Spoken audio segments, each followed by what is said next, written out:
সম্মানিত দর্শক শ্রোতা, এবার ময়নার শিক্ষক অর্থাৎ ময়নাকে যে পড়াশোনা করাতো সেই শিক্ষক ময়নার পরিবার নিয়ে যে তথ্য দিল গণমাধ্যম কর্মীর নিকট, চলুন সেই ভিডিওটি এক নজর আমরা দেখে আসি।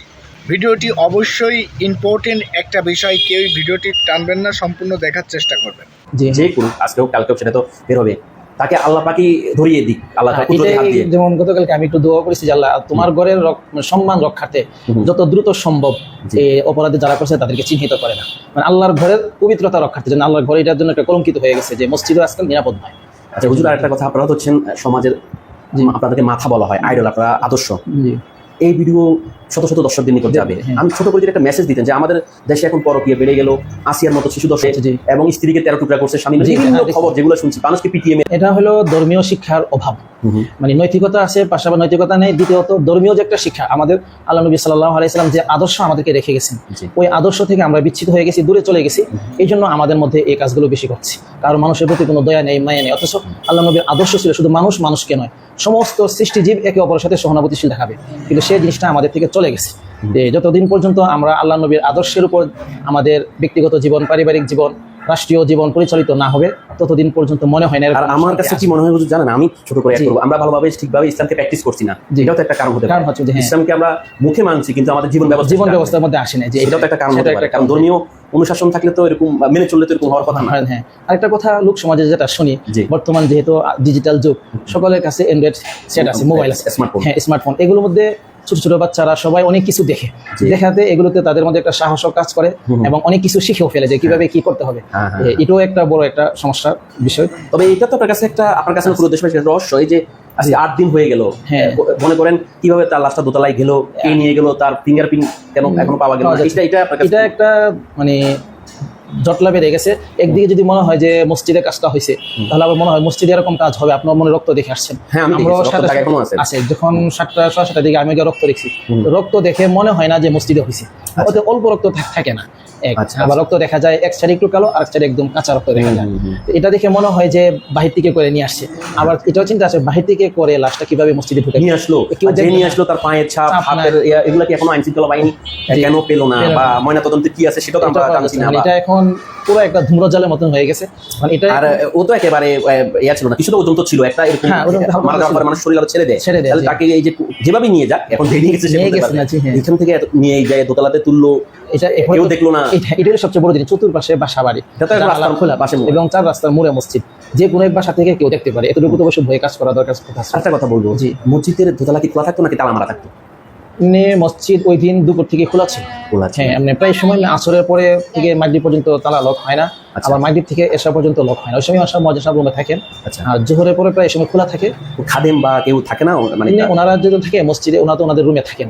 আর মসজিদে জোহরের পরে প্রায় সময় দেখা যায় একজন নামাজ পড়তেছে বা কেউ শুয়ে আছেন, এরকম ভাবে কিছু থাকে। বাকি এখানে আমাদের একটা ত্রুটি হয়ে গেছে, দুই পাশে গেট লাগানো থাকা সত্ত্বেও কেন তারা লক করেন, এটা হলো একটু এটা একটা পয়েন্ট। আর সিসি ক্যামেরা নেই না মসজিদে, সিসি ক্যামেরা নেই। এটা উচিত এখন যেতে ঘটনা ঘটে গেছে, এখন তো লাগাবে, শুধু এখানে না সব মসজিদে লাগাবে। আপনাদের মাদ্রাসা সিসি ক্যামেরা আছে? আমাদের মাদ্রাসায় লাগাবো।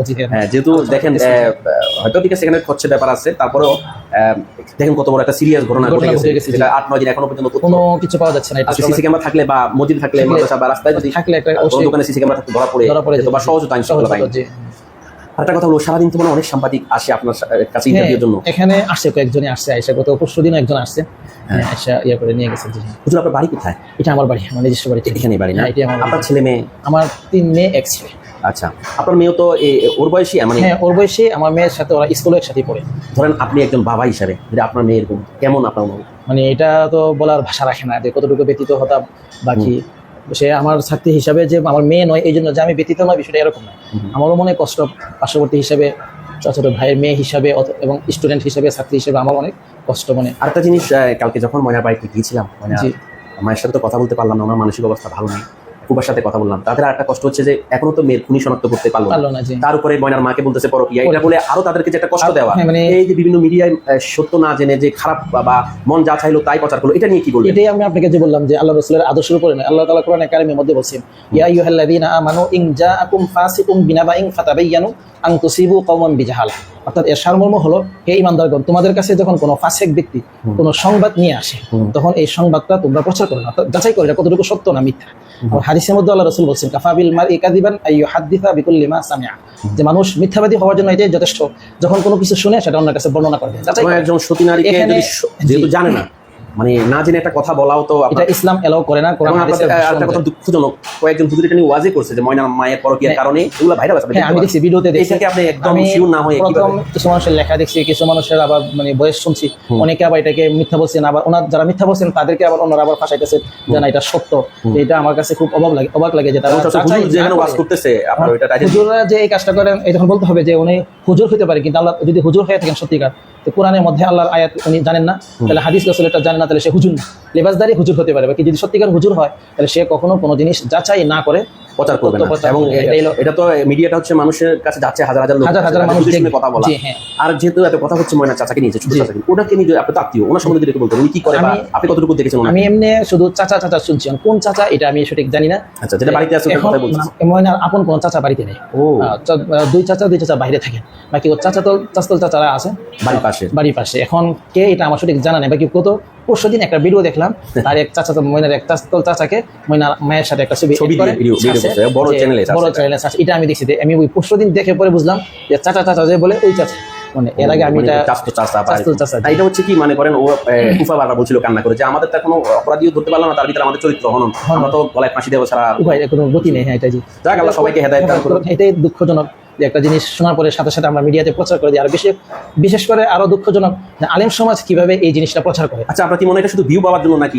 আমার মনে হয় এরকমই যে কিছু উপায় মানে উপার্জন করার জন্য বা নিজেকে ভাইরাল করার জন্য হুজুর এটা করবে, আপনি করতে পারে। হুজুর হলে যে সবাই যে ভালো হয়ে যাবে করতে পারে। জি, তো আপনি অনেক ব্যস্ত মানুষ এবং ক্লাস চলতেছিল, আমার অনুরোধে আপনি ক্লাস বন্ধ করুন। সম্মানিত দর্শক শ্রোতা, হুজুরের বক্তব্য অর্থাৎ ময়নার যে শিক্ষক ছিল, যে পড়াশোনা করাতো, সেই শিক্ষকের মুখ থেকে যে বক্তব্য বা যে কথাগুলো আপনারা শুনলেন, এটা কতটুকু গ্রহণযোগ্যতা পায় এবং আপনার মতামত কি সেটা অবশ্যই কমেন্ট বক্সে জানাবেন এবং নতুন হলে চ্যানেলটি সাবস্ক্রাইব করবেন।